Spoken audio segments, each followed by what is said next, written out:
Hello students, welcome to my channel. और आज हम पढ़ेंगे मिनरल्स चैप्टर का पार्ट 2, क्लास 6 के ज्योग्राफी का चैप्टर मिनरल्स, और उसका हम पढ़ेंगे आज पार्ट 2। तो बच्चों, हमने पार्ट 1 में अभी तक क्या क्या पढ़ा था? हमने पढ़ा था कि मिनरल्स किसे कहते हैं। मिनरल्स का हिंदी में मीनिंग होता है खनिज, और वो हमें कहाँ मिलते हैं? वो हमें चट्टान में मिलते हैं, यानी कि चट्टान के अंदर, यानी कि जो हमारी अर्थ सरफेस है उसके अंदर होते हैं मिनरल्स, जिनको हमें निकालना पड़ता है।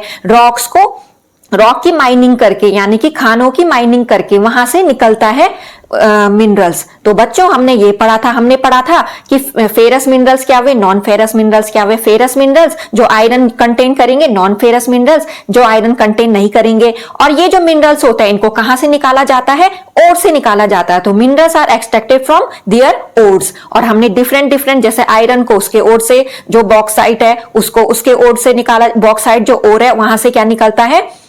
एल्यूमिनियम निकलता है। तो एल्यूमिनियम किसका ओर हो गया? बॉक्साइट का। तो बच्चों, हमने ये पढ़ा था मिनरल्स में। और आज हम आगे का टॉपिक पढ़ेंगे जो है माइनिंग। तो बच्चों, माइनिंग का मतलब हम जनरली क्या समझते हैं? माइनिंग का मतलब होता है क्या करना? खानों से खोदना। यानी कि क्या खोदना? वो जो मिनरल्स हैं।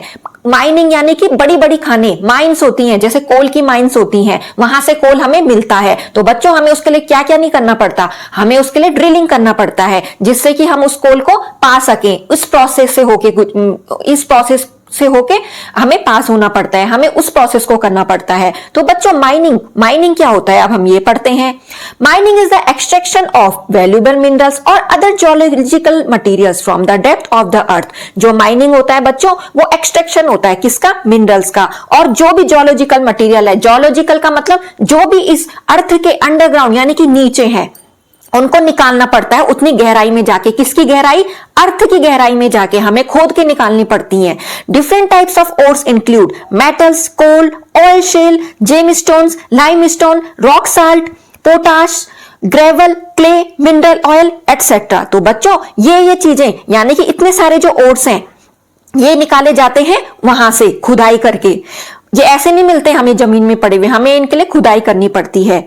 माइनिंग इज रिक्वायर्ड टू, अब जिसको बोलते हैं mining is required to obtain minerals for the industrial development. और जो माइनिंग है वो हम क्यों करते हैं? ताकि जो हम उन मिनरल्स को निकाल सकें और अपना इंडस्ट्रियल डेवलपमेंट कर सके। इंडस्ट्रियल डेवलपमेंट बच्चों, इंडस्ट्रीज बनाएंगे। क्यों? अगर हमारे पास ये मेटल्स रहेंगे तो हम उसकी इंडस्ट्रीज तो बना सकते हैं ना, और उनको बेचने का काम करेंगे। तो इसलिए हमें ये मिनरल्स चाहिए होते हैं। Minerals are non renewable resources.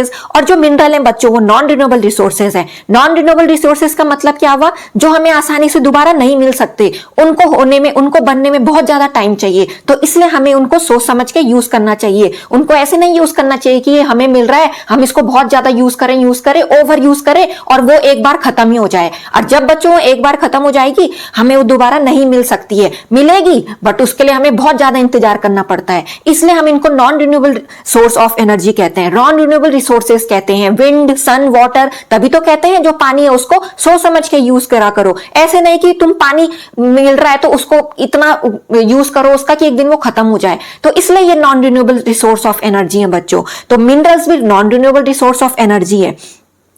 तो बच्चों, हमने पढ़ा माइनिंग क्या होती है? उन मिनरल्स को निकालने के लिए हम जो खुदाई करते हैं।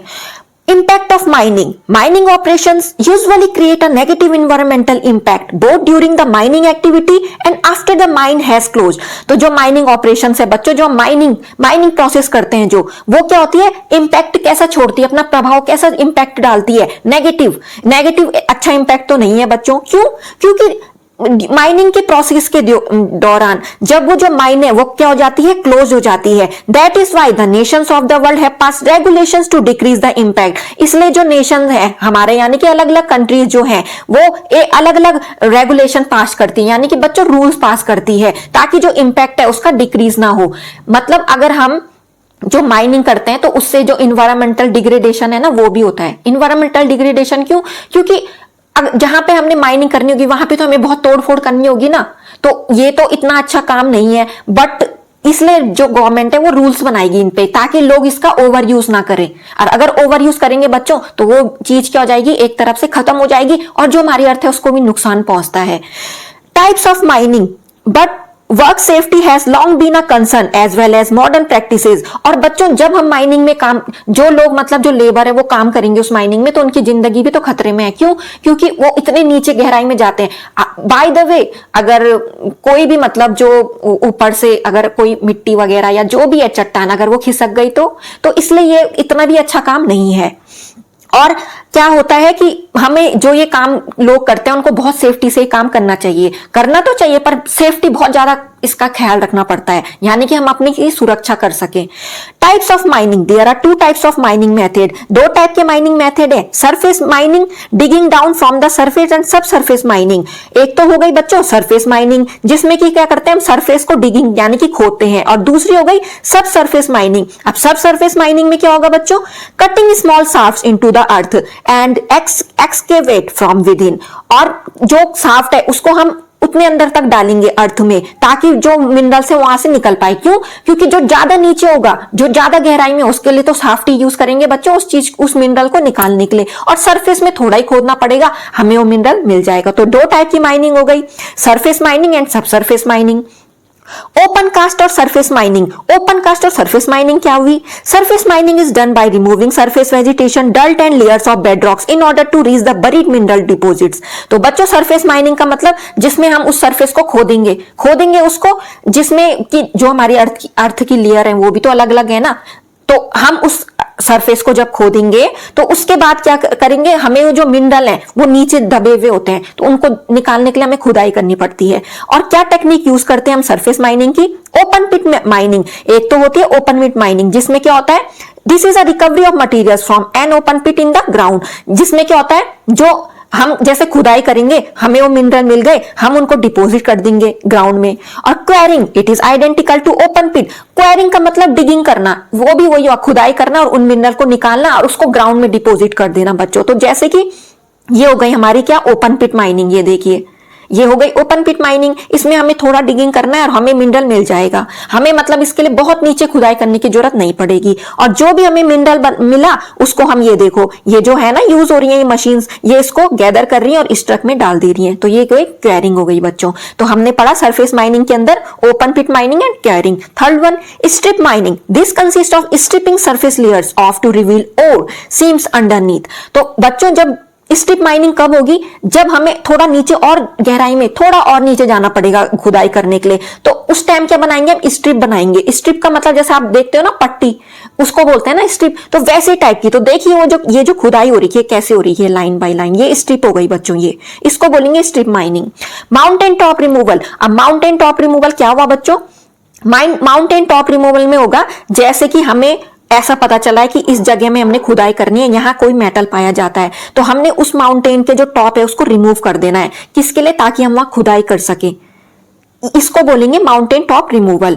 It is commonly associated with coal mining. इसको हम किससे एसोसिएट करेंगे, किससे मिलाएंगे? कोल माइनिंग से। Which involves taking the top of mountains off to reach deposits at depth. और बच्चों हमने इसका टॉप क्यों रिमूव किया? हमें इसलिए करना पड़ता है क्योंकि जो कोल है, जैसे कि ये जो माउंटेन टॉप रिमूवल है, ये प्रोसेस नॉर्मली कोल को पाने के लिए, यानी कि कोल को पाने के लिए की जाती है, ताकि हम कोल की खुदाई कर सकें। तो माउंटेन का जो टॉप है उसको रिमूव किया जाता है और यहां से स्टार्टिंग हो जाती है, ताकि हम इसकी डेप्थ तक पहुंच जाएं, हम नीचे तक खुदाई कर पाए। अब खुद तो खुदाई करेंगे, वैसे तो खुद भी, पर अब मशीन्स हो गई हैं बच्चों, वो करती हैं ये काम। Landfill mining. Landfill mining reclamation LFMR is a process whereby solid waste which have previously been landfilled are excavated and processed। Landfill mining में ये होता है कि जो भी हमें मिनरल मिल गया वो हमने किस में रख देना, लैंड में, ठीक है, और उस लैंड से हम एक मशीन से क्या कर रहे हैं, उसको इकट्ठा कर रहे हैं, उसकी प्रोसेसिंग कर रहे हैं। तो ये हो गया लैंडफिल माइनिंग। तो बच्चों अभी तक हमने सरफेस माइनिंग के अलग अलग टाइप की, उसके अंदर भी कितने टाइप की माइनिंग होती है वो पढ़ी। तो आई होप आपको इन पिक्चर से और अच्छे समझ में आ गया होगा। अंडरग्राउंड और सब सरफेस माइनिंग। अब अंडरग्राउंड और सब सरफेस माइनिंग क्या हुई बच्चों? Sub surface mining consist of digging tunnels और shafts into earth to reach buried और डिपॉजिट। तो बच्चों देखो, ये जो एक खान है ना, वो उसके अंदर यानी कि खोदते खोदते जो उसने खोदा है, यानी कि कोई भी जो रॉक होगी उसको उसने खोदा है, तो वो उसके इतने अंदर तक जाना पड़ता है, तो उसको बोलेंगे सब सरफेस माइनिंग। जहां पे कि आपको टनल्स बनानी पड़ती है, सुरंग बनानी पड़ती है उस मेटल या मिनरल को पाने के लिए। और वो कैसे काम करेगी? हमें शाफ्ट यूज करना पड़ता है उसके लिए। अब हम आगे पढ़ेंगे कि शाफ्ट कैसे यूज करेंगे। ore for processing and waste rock for disposal are brought to the surface through tunnels and shafts। तो जो भी ore है, यानी कि जो भी हमने प्रोसेसिंग की, वो जो ore है, जो भी वेस्ट रॉक है, वो हमें डिस्पोजल के लिए वो किसके थ्रू आएगा बच्चों? उस सरफेस से, यानी कि उस जो हमने खुदाई की उस सरफेस से जो डिस्पोजल वेस्ट रॉक है वो कैसे आएगा? टनल और शाफ्ट के थ्रू आएगा। ठीक है। Sub surface mining can be classified by the type of access shaft use. Sub surface mining कैसे क्लासिफाइड की जाती है? जिस हिसाब से हम शाफ्ट को यूज करेंगे। एक्सट्रैक्शन मेथड और the technique use to reach the mineral deposit. Extraction method जिसमें कि हमें उनको निकालेंगे बाहर, इस टेक्निक को यूज किया जाता है उन मिनरल डिपोजिट तक पहुंचने के लिए, जो कि इंक्लूड है drift mining. It utilises horizontal axis tunnels. जो ड्रिफ्ट माइनिंग है वो हॉरिजॉन्टल एक्सेस करेगी, यानी कि उसमें टनल्स कैसे बनेगी बच्चों? हॉरिजॉन्टल यानी कि ऐसे में। स्लोप माइनिंग, स्लोप में थोड़ा स्लोप आएगा यानी कि ढलान आएगी। Shaft mining, it utilises vertical access shaft. ये क्या यूटिलाइज करेगी? वर्टिकल यानी कि परपेंडिकुलर। बच्चों में इसमें पढ़ते हो ना परपेंडिकुलर, जैसे ये है। इसको हम डायग्राम से समझ लेते हैं। Drift mining and slope mining. तो बच्चों ड्रिफ्ट माइनिंग, ये देखिए ये एक रॉक है, तो इसमें ड्रिफ्ट माइनिंग, ये कोल यहाँ पे हमें इसको डिपॉजिट करना है, तो हमने ड्रिफ्ट माइनिंग कैसे की? ऐसे पैरेलल में। इसको बोलेंगे ड्रिफ्ट माइनिंग, जो हॉरिजॉन्टली होती है।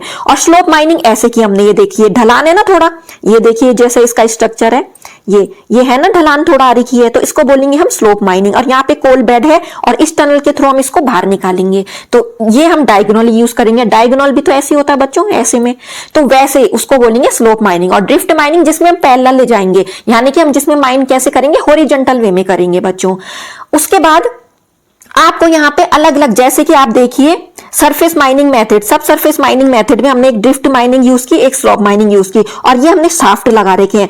जो जब हमने और नीचे खुदाई करनी है तो हमने उन जो भी कोल हमें मिलेगा, जो भी मेटल हमें मिलेगा, उसको हमने इस शाफ्ट के थ्रू ऊपर पहुंचाना है, यानी कि ऐसे वो बाहर आएगा। तो बच्चों हमने अभी तक पढ़ा कि सब सरफेस माइनिंग के टाइप क्या हुए, और आपको इसकी वर्किंग भी बता देते हैं, जो कि क्या है, शाफ्ट के थ्रू हम कैसे ले जाएंगे। ये देखिए बच्चों, ये जो मशीन है ये इसके थ्रू यहां तक पहुंचेगी। उसके बाद यहाँ पे हमारा जो कोल है वो डिपॉजिट करके, ये देखो ये भी जो ट्रेन है ये ले जाएगी इसको, और उसके बाद ये फिर ऐसे बाहर आ जाएगा। तो हम शाफ्ट इसलिए यूज करते हैं जब हमें और नीचे तक, यानी कि हमें नीचे तक खुदाई करनी पड़ती है, यानी कि बहुत गहराई में, तब हम इसको यूज करते हैं, किसको? शाफ्ट को। तो बच्चों अभी हमने पढ़ा कि कैसे कैसे करके हम सब सरफेस माइनिंग में जो मेटल है, मिनरल है, उनको कैसे डिपॉजिट करते हैं। Other methods include the following. Shrinkage slope mining, it involves mining upward creating a sloping underground room. इसमें क्या होता है बच्चों? श्रिंकेज स्लोप माइनिंग, ये तो सिंपल है। इसमें क्या करते हैं, हमें जो खुदाई करनी है वो ऊपर की तरफ करते हैं और क्रिएट कर देते हैं एक स्लोपिंग अंडरग्राउंड रूम, यानी कि जहां पे हम ऐसा रूम जहां पे थोड़ा क्या होगा, स्लोप भी होगा, और हम इसकी खुदाई ऊपर की अपवर्ड की तरफ करेंगे। Long wall mining, this includes the long और surface underground. Long wall mining बच्चों, ये देखिए, ये जैसे हमने इसकी खुदाई की है कोल की, तो हमने क्या कर दिया, एक इसकी जो इतनी लंबी वॉल है, यानी कि जो कोल है वो जैसे मिलेगा, तो हमने उसको किस शेप में करना है, यानी कि वो इतने अमाउंट में है कि हमने क्या कर दिया, उसकी वॉल बना दी, और इस मशीन से हम उसको क्या कर रहे हैं, माइन कर रहे हैं। Room and pillar mining, this involves removing ore from rooms while leaving pillars in place to support the roof of the room. तो बच्चों जैसे कि रूम यानी कि कमरा, और पिलर यानी कि पिलर जैसे खंबे, उन मेनली जो पिलर का काम होता है वो सपोर्ट का होता है, तो किसको सपोर्ट करेगा वो उस रूम को करेगा, ताकि जो माइन है यानी कि जो खान है वो क्या नहीं हो जाए, वो ना हो जाए, क्या बोलते हैं, नष्ट ना हो जाए, यानी कि डिस्ट्रॉय ना हो जाए, यानी कि नीचे ना गिर जाए, तो पिलर उसको सपोर्ट करेगा। तो उसके बाद जो ये रूम है, ये देखिए ना बच्चों इस पिक्चर्स में, ये जो रूम क्रिएट हो रखा है यहाँ पे, तो यहाँ पे आपके क्या हो जाएंगे, आप और डिपॉजिट करोगे, व्हाइट वाला पार्ट, ये तो और डिपॉजिट करोगे आप यहाँ से खुदाई करके, और ये जो पिलर्स हैं ये उस जो रूम बना आपका, जो रूम यानी कि खुदाई करने के बाद हमने उसको ऐसे शेप में यानी कि माइनिंग करनी है, जो पिलर है उसको सपोर्ट करेंगे, और यहाँ पे हम क्या करेंगे, खुदाई करेंगे। ये देखिए जो व्हाइट वाला पार्ट है, तो यहाँ से हमें क्या मिलेंगे, हम वहां से और रिमूव करेंगे, और और के अंदर क्या मिलेंगे, हमें मेटल्स मिलेंगे या मिनरल्स मिलेंगे, और जो पिलर्स है वो सपोर्ट करते हैं उस रूफ को। तो ये हो गई रूम और पिलर माइनिंग। तो बच्चों कितने टाइप की माइनिंग होती है, माइनिंग तो केवल एक वर्ड हो गया खुदाई, पर उसके अंदर भी हमें कितनी सारी प्रोसेस करनी पड़ती है। तो देखिए बच्चों, हमें मेटल्स डिफरेंट प्रोसेस करने के बाद मिलता है, हमें आसानी से तो नहीं मिलता। आसानी से तो वो मिलेगा जिसमें हमें थोड़ी सी डिगिंग, मतलब थोड़ी सी खुदाई करनी है, और जिसमें हमें अंडरनीथ ग्राउंड जाना पड़ता है, यानी कि नीचे डेप्थ में जाना पड़ता है, वो प्रोसेस तो थोड़ा हार्ड है ना। Retreat mining, room and pillar mining often leads to retreat mining in which supporting pillars are removed. अब बच्चों रूम और पिलर में तो हमने पढ़ा कि जो रूम है वो जहां पे जो रूम है वहां पे से हम ओर्स तो निकाल लेंगे और पिलर सपोर्ट करेंगे उस रूम को। रिट्रीट माइनिंग में क्या होगा, रिट्रीट माइनिंग में ये होगा कि जो पिलर है उनको हम रिमूव कर देते हैं और उसके बाद जब हम पिलर रिमूव करेंगे तो वो जो माइन है वो क्या हो जाएगी, डिस्ट्रॉय, यानी कि नीचे गिरेगी। और जब वो नीचे गिरेगी तो जितना भी ओर्स बचा हम उसको खुदाई से निकालेंगे। तो ये होती है रिट्रीट माइनिंग। और इसमें क्या होता है, ये केव की तरह, मतलब केव की तरह हो गई एक तरफ से इसका जो शेप वगैरह है। क्यों, क्योंकि जब उसमें पिलर्स हट जाएंगे तो सही बिल्कुल ही नॉर्मल बात है कि वो जो उसका रूफ है वो नीचे गिर जाएगा और नीचे गिर जाएगा जितना भी अब बचा है ओर्स, यानी कि बाय द वे हमने जब खुदाई की हमें जितना मिल पाया उस प्रोसेस से, तो उसके बाद हमने रिट्रीट माइनिंग की। रिट्रीट माइनिंग की तो उसमें जो पिलर्स है उनको हटा देंगे, वो रूफ है वो नीचे गिर जाएगा। और अब हम क्या करेंगे, उसमें से हमें देखना पड़ेगा कि ओर्स, उसमें जब हम खुदाई करेंगे तब हमें मिलेंगे वो ores. Hard rock mining, this involve mining of hard rock. Hard rock में क्या होगा, हार्ड रॉक की माइनिंग होगी, इसकी खुदाई होगी। जो क्या है, हार्ड रॉक कौन सी होती है, इग्नियस मेटामॉर्फिक और सेडिमेंट्री मटेरियल्स की। और इसमें क्या करेंगे, बोर होल माइनिंग भी करते हैं, यानी कि हमें उनमें एक छेद करना है, उसके थ्रू माइनिंग भी करते हो आप मेटल्स निकालने के लिए। ड्रिफ्ट भी करते हो, आप तो देखते होंगे आपके घर में भी अब ड्रिफ्ट मशीन यूज होती है, ड्रिलिंग मशीन यूज होती है, तो उसमें आप छेद तो करते हो ना दीवार पे, और तब कोई चीज क्या करते हो, टांगते हो, यानी कि उसमें कील लगा के। तो वैसे ही यहाँ पे भी वही प्रोसेस होती है बच्चों। लॉन्ग होल स्लोप माइनिंग भी हम इसीलिए यूज करते हैं, sub level caving and block caving. तो बच्चों हमने अभी इतने टाइप की माइनिंग पढ़ी, किसके अंदर, अब सब सरफेस माइनिंग के अंदर। तो सरफेस माइनिंग के अंदर अलग अलग माइनिंग है, सब सरफेस के अंदर हम अलग अलग माइनिंग है। सरफेस माइनिंग में हमें क्या करना है, थोड़ा ही खुदाई करनी है, हमें मेटल मिल जाएगा। सब सरफेस माइनिंग में हमें अंडरनीथ जाना है, अर्थ के अंडरनीथ, यानी कि बहुत गहराई में जाना है, और उसके लिए हमें अलग अलग प्रोसेस अपनानी पड़ती है। अब हम पढ़ेंगे बच्चों कंजर्वेशन ऑफ मिनरल, यानी कि जो मिनरल है उनका कंजर्वेशन कैसे किया जाए, उनको हम बचा के कैसे रख सकते हैं। मिनरल्स आर फंड रिसोर्सेज, जो मिनरल्स है ये हमें ज्यादा मात्रा में तो मिल जाते हैं। They are exhaustible in nature, वो नेचर में अपने आप होते हैं, हमें वो बनाने नहीं पड़ते। Now it is because of the demands of industrial and agriculture sectors the production of minerals increase a lot. और आजकल डिमांड बहुत ज्यादा बढ़ गई है इंडस्ट्रीज में इन चीजों की, और ये बिकती भी बहुत ज्यादा है, तो इनकी डिमांड बहुत ज्यादा बढ़ गई है। The reasons are as follows, क्या क्या कारण है जिनसे इनकी डिमांड बढ़ी है। Production of minerals has been increase because of the modern method of surveying and the development of mining technology. अब बच्चों देखो, पहले ऐसा होता था कि मशीन इतनी नहीं थी, तो हम क्या करते थे, खुदाई करते थे। खुदाई लोगों के द्वारा की जाती थी, लेबर्स लगाए जाते थे जो वहां काम करेंगे उन खानों में जाके, तो उनको बहुत टाइम लगेगा, क्योंकि जो हम काम करेंगे हमारा तो मशीन की तरह उतनी स्पीड फास्ट नहीं होगी, तो हम मशीन का यूज इसलिए करते हैं। अब नई नई टेक्नोलॉजी जैसे आई, नई नई मशीन आ गई है, तो उन नई मशीन के आने से उतने ज्यादा जो मिनरल है उनको हम क्या कर पा रहे हैं, ढूंढ पा रहे हैं। और जब इतने ज्यादा मिनरल ढूंढ पा रहे हैं हम, तो उनकी उतनी ज्यादा क्या हो रही है, डिमांड हो रही है, और इंडस्ट्री उनको उतना ज्यादा बेच रही है। तो उसके बाद क्या होगा, धीरे धीरे बच्चों ये क्या हो जाएंगे, अब कम हो जाएंगे। क्यों, क्योंकि उस चीज को बनने में बहुत ज्यादा टाइम लगा। जब उस चीज को बनने में टाइम लगेगा और जब हम उस चीज को इतना ज्यादा यूज करेंगे, अब हमें दोबारा मिल ही नहीं पाएगी, मिलेगी भी तो बहुत सालों बाद। इतना वेट कहां से, कौन, अगर किसी को कोई सामान की जरूरत है तो उसको तो उसी टाइम चाहिए होता है ना। तो इसलिए इन मिनरल्स का यूज हमें सोच समझ के करना चाहिए, और मशीन के आने से ये चीजें और जल्दी इनकी क्या हो रही है, इंडस्ट्रीज क्या कर रही है, इनको प्रोड्यूस कर रही है और बेच रही है। Because of the research and development in the industrial sector the mining activity has been accelerated. और इन मेटल्स पे इतनी ज्यादा रिसर्च हो गई है, अब बच्चों रिसर्च करने के लिए भी तो हमें ये चीजें करनी पड़ेंगी, खुदाई वगैरह, वो मशीन्स के थ्रू होगा। और जब इन चीजों की ज्यादा रिसर्च होगी तो हम क्या करेंगे, उन चीजों को और ज्यादा बेचेंगे। Because of heavy extraction of minerals the minerals in some areas are on the verge of extinction. और इनकी इतनी जल्दी जल्दी एक्सट्रैक्ट, यानी कि इतनी जल्दी इनको निकाला जा रहा है उन खानों से, तो इनका क्या हो रहा है, ये जो इनकी क्वांटिटी है वो कम हो जाएगी। So conservation of minerals is an important issue today. इसलिए जो कंजर्वेशन है मिनरल का, ये बहुत इंपॉर्टेंट इश्यू हो गया, ये बहुत इंपॉर्टेंट प्रॉब्लम हो गई है। The excess consumption and continued extraction of mineral ores is leading to a sharp decrease in their quantity। इनका बहुत ज्यादा यूज होने से क्या हो जा रहा है, इनकी क्वांटिटी में क्या हो रही है, कमी आ रही है। As the mineral resources are limited, it is important to conserve minerals for future generation. अब बच्चों जैसे कि अगर हम इनको कम उसमें यूज करेंगे, कम मात्रा में यूज करेंगे, हमको जितनी नीड है हम उनको उतने ही यूज करेंगे। अगर क्यों, क्योंकि non renewable resource of energy है, हमको दोबारा ये मिलने में बहुत टाइम लगाएगी। तो आगे की जो जनरेशन आएगी, यानी कि आगे की जो जनरेशन आएगी, वो इनको कैसे यूज करेगी फिर, जब ये चीजें खत्म हो जाएंगी ज्यादा यूज करने से। The mineral resources are non renewable and non replenishable. जो मिनरल रिसोर्सेज है ये नॉन रिन्यूएबल है, ये बार बार नहीं होंगे, ये एक बार होते हैं, दोबारा होने में बहुत टाइम लगता है। People can conserve mineral resources by utilizing renewable resources like hydroelectricity, solar power, wind power and tidal power as sources of energy. May conserve minerals like coal, petroleum as they are inexhaustible, non-polluting, less expensive and easy to maintain. जो लोग हैं यानी कि उनको mineral resources कैसे conserve बचा के रखना चाहिए, ऐसे करने चाहिए कि उनको रिन्यूएबल रिसोर्सेज का ज्यादा यूज करना चाहिए। रिन्यूएबल यानी कि जो दोबारा आती हैं चीजें, जो दोबारा आ सकती हैं, जैसे कि इलेक्ट्रिसिटी रोज बनती है, सोलर पावर यानी कि जो सन की एनर्जी हमें रोज मिल रही है, विंड पावर विंड भी हमें रोज मिल रही है और टाइडल पावर भी हमें रोज मिल रही है। टाइडल का मतलब जो ये आता है समुद्र में ज्वार भाटा, वो उस वाली एनर्जी को हमें यूज करना चाहिए। तो इन एनर्जी को यूज करके हम कोल, पेट्रोलियम जैसी जो नॉन रिन्यूएबल रिसोर्सेज एनर्जी, उनका क्वांटिटी हम क्या होते हैं ज्यादा डिक्रीज होने से बचा सकते हैं अगर हम रिन्यूएबल रिसोर्स का ज्यादा यूज करें। क्यों? क्योंकि बच्चों रिन्यूएबल रिसोर्स हमें रोज मिल रहे हैं, सन की एनर्जी हमें रोज मिल रही है, सन रोज आता है यानी कि सन की रोशनी हमें रोज मिल रही है। पर जो कोल, पेट्रोलियम है वो अगर एक बार खत्म हो गई तो दोबारा बनने में बच्चों इनको बहुत ज्यादा टाइम लगता है। इसलिए हमें क्या करना चाहिए, इनका यूज सोच समझ के करना चाहिए। A number of minerals can be recycled और reused, that is scrap iron is used by mini steel plants. और हमें स्टील प्लांट्स, ऐसे स्टील प्लांट्स जो इंडस्ट्री में होते हैं, हम उनको मतलब यूज करते हैं स्टील प्लांट को इंडस्ट्रियल पर्पस के लिए, तो उनमें जो मिनरल है उनको रिसाइकिल किया जाए। जैसे कि हमने जो मिनरल यूज किया, ऐसा नहीं किया इतना इसका यूज हो गया उसको फेंक दो, नहीं, उसको दोबारा यूज करें हम, ताकि उसका यूज दोबारा हो जाए। और हम जिससे बड़े हमने जो नया मिनरल है उसको लेना है, उससे बड़े हम उसको जो हमने अभी यूज कर दिया उसको दोबारा से यूज करें। Also can be conserved by using their substitute, that is biofuels produce energy instead of using thermal power, thereby saving coal and petroleum। जो मिनरल्स है उनको कैसे कंजर्व कर सकते हैं हम, उनका सब्सटीट्यूट यूज करके।